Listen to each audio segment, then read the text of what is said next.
Okay. Who do you think is number one right now for whips? Oh. Either mainstream, non-mainstream. Oh, not racers, just anybody. Could be anybody. Well, do Starks count? They've got to count. Starks count. Yeah. Because mine's on the Stark. So. Well, so the top two would be Stark people, as far as I know. So I think that Patrick Evans and I think that Thomas appear to be on the same level. Honestly, the progression of Nick Thomasounis's whips have been, dude, to before it was like, yeah, the dude can ride. He throws some cool whips, does the sleigh, landing a wheelie, landing a stoppie, cool. But he's really put a lot of effort into getting his whips to be upside down whips. And his oppos are sick, his under overs, like, and I'm like, man, I just, to see the progression, I'm like, dude, he's amazing. Yes, 100%. And what that is to me is it's such obvious proof right in front of everybody's faces that it's not talent.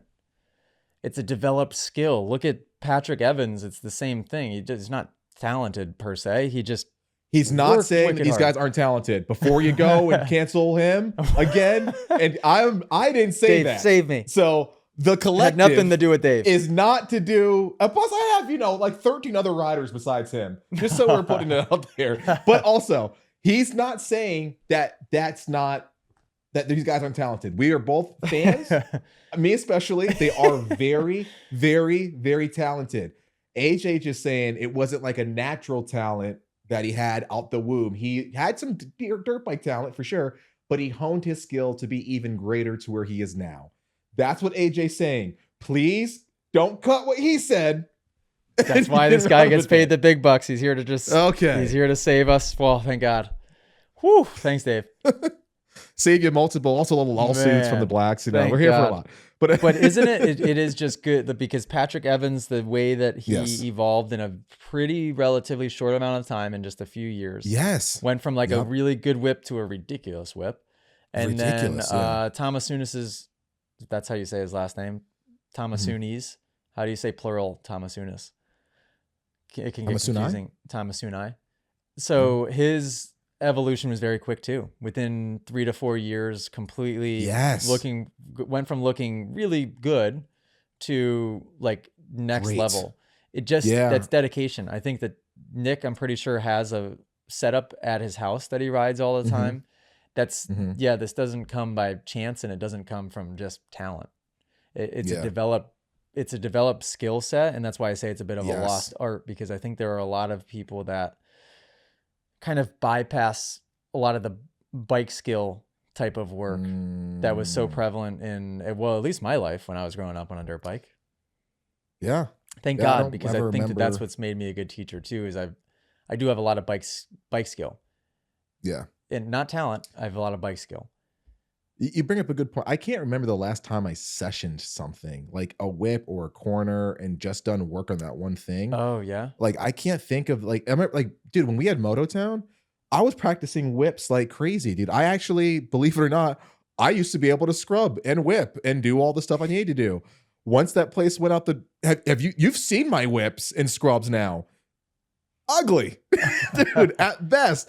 I'd say dangerous. I would go out on a limb and say not necessary, dangerous. I should stop. Dangerous. But dude, when I was able to do them regularly in session, and dude, it mattered. And not only that skill taught me what to do if the bike gets away from me a little bit, or if I move my body this way, the bike does this, so I can kind of counteract a kicker lip or something off the face of a of a jump or something, or a cupped out section, or just different hand positions on the bars. It just made me a stronger rider at the core, and all this different stuff, man, that I wish I could get back to doing stuff like that. I learned my first saran wrap at Moto Town.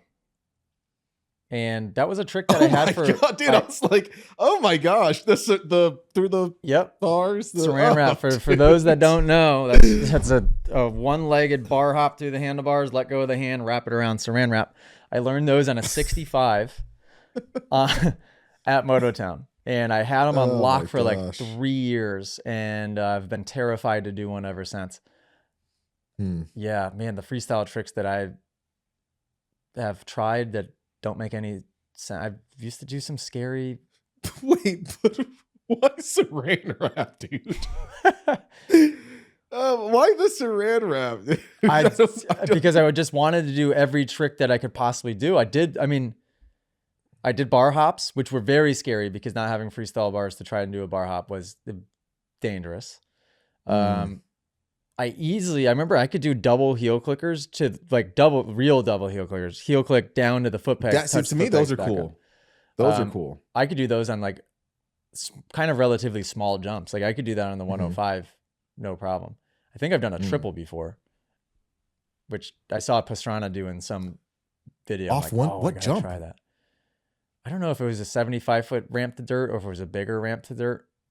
Must have been like a super kicker type setup. If you guys enjoyed that podcast clip, you can listen to full episodes on Apple Music and Spotify.